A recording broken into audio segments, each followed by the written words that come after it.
ભાવનગર જિલ્લાના સિહોર ખાતે કોંગ્રેસ દ્વારા પાણીના મુદ્દે હોબાળો મચાવ્યો હતો।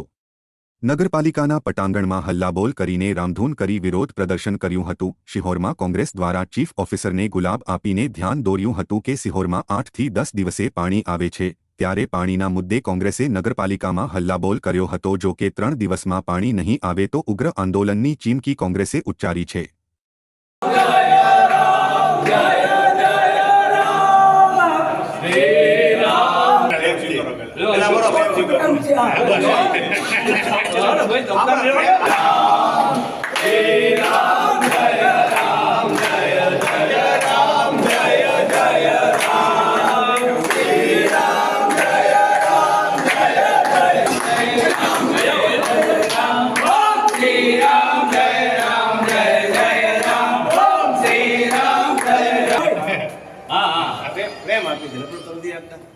આપણે જોડવાનું કામ કરવાનું।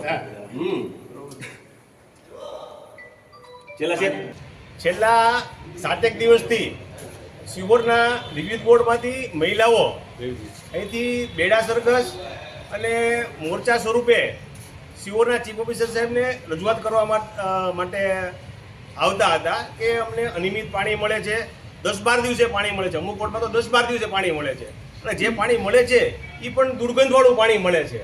એની માટે સિહોરના ચીફ ઓફિસરને મહિલાઓએ વારંવાર રજૂઆત કરી, પણ પરિણામ જુઓ તો પરિણામ શૂન્ય આવે છે।